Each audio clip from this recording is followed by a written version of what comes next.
سورہ تغابن میں فرمایا ما صاب من مصیبت الا باذن اللہ، دیکھو کوئی مصیبت تم پر نہیں آ سکتی، نہیں آتی مگر اللہ کے اذن سے۔ ومن یؤمن باللہ، اور جو شخص اللہ پر ایمان رکھتا ہو یہد قلبہ، اللہ اس کے دل کو ہدایت دے دیتا ہے، اس کے دل کو سکون عطا کر دیتا ہے، وہ راضی برضائے رب ہو جاتا ہے، اس میں شکوہ نہیں رہتا، اس میں شکایت نہیں ہوتی، اس میں تلخی نہیں ہوتی، کیوں ہو گیا، کیسے ہو گیا، کیوں ہو گیا، نہیں ہونا چاہیے، نہیں دیتے۔ یہ سارا جو پیچ آدمی کھاتا رہتا ہے نا اندر ہی اندر، وہ جو پیچ کھا رہا ہے، یہ سب پیچ سے نجات نہیں گئی۔ برو کشید سے پیچا کے ہستمود مرا، چے اقدہا کے مقام رضا کشود مرا۔ یہ پیچ کھانا جو ہے، پیچا کے ہستمود، اس سے اللہ تعالیٰ نے مجھے نجات دے دی ہے مقام رضا کے ذریعے سے۔ کتنے بڑے بڑے عقدے میرے حل ہو گئے اس مقام رضا سے، چے اقدہا کہ مقام رضا کشود میرے تو بہت سے عقدے اس سے حل ہو گئے۔ اس حوالے سے ایک موٹی بات تو یہ ہو گئی، لیکن اب اس کو 3 حصوں میں تقسیم کیجیے۔ پہلی بات یہ کہ یہ اللہ کی طرف سے آزمائش کے طور پر آتی ہے۔ آزمائش، میرا بندہ اس پر صبر کرتا ہے یا نہیں، یا میرے خلاف بکواس کرنے پر آمادہ ہو جاتا ہے۔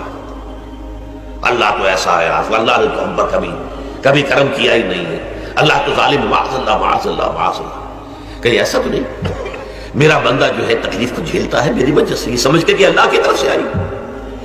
یہ سب جو ہے یہ بہت بڑی کامیابی ہے اگر انسان کو حاصل ہو جائے۔ اور اس صبر کے نتیجے میں 2 اور باتیں پیدا ہوتی ہیں۔ یہ مضامین علیحدہ علیحدہ دروس کے اندر آتے رہے ہیں، لیکن آج ایک نئے عنوان کے تحت جمع ہو کر آ رہے ہیں۔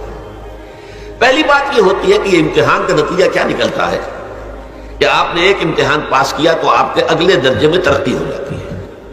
5ویں کا امتحان پاس کر لیا نا تو 6ٹھی میں جائیں گے، اب 6ٹھی کا امتحان پاس کریں گے تو 7ویں میں جائیں گے، 7ویں کا پاس کریں گے تو 8ویں میں۔ درجہ بدرجہ انسان کی دینی، ایمانی اور روحانی ترقی کا ذریعہ یہ آزمائش ہوتی ہے۔ جتنا اس میں صبر ہوگا، جتنا اس میں تسلیم و رضا جو ہے آپ حاصل کرتے جائیں گے تو آپ کے درجے بلند ہوتے چلے جائیں گے۔ آپ کا امتحان کڑے سے کڑا آئے گا، بڑے سے بڑا آئے گا، مشکل سے مشکل تر آئے گا۔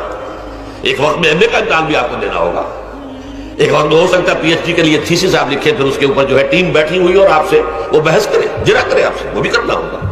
لیکن یہ کہ اگر پرائمری ہی میں فیل ہو گئے تو اس کا سوال ہی پیدا نہیں ہوتا کہ کبھی آپ MA کا یا PhD کا تھیسس بھی لکھیں۔ اور اسی کو دوسرے انداز میں کہا گیا ہے قرآن مجید میں، وَلِيُبْلِيَ الْمُؤْمِنِينَ مِنْهُ بَلَاءً حَسَنًا۔ اصل میں ابلا کہتے ہیں، بلا یبلو جو ہے عربی زبان میں آتا ہے آزمانا۔ خلق الموت والحیات لیبلوکم ایکم احسن عملا، یہی معنی ابتلا کے میں، ابتلا یبتلی آزمانا۔ ابلا یبلی جو آتا ہے باب افعال سے، اس میں آتا ہے کسی کو کسی تکلیف میں ڈال کر اس کو نکھارنا، کہ اس کا جوہر نکھر جائے، اس کے اندر جو خیر ہے وہ اور چمک جائے، لوگوں کو بھی معلوم ہو جائے کہ یہ شخص اس مقام کا اہل ہے، اس کے اندر یہ صلاحیت ہے، اس میں یہ قوت موجود ہے۔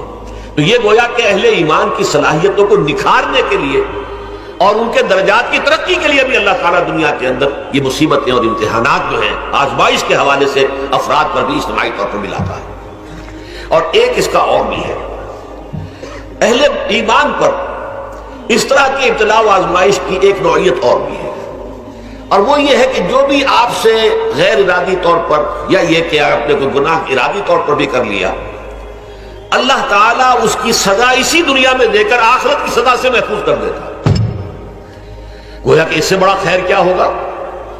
یہاں کی سزا کیا ہے؟ جھیل لیا آپ نے، بخار آ گیا، ٹانگ ٹوٹ گئی، چلیے 3 مہینے آپ بستر پر پڑے رہنا، اور کیا ہوا؟ کچھ نہیں۔ لیکن یہ کیا آخرت کی سزا ملتی ہے؟ بہت عظیم ہوتی ہے۔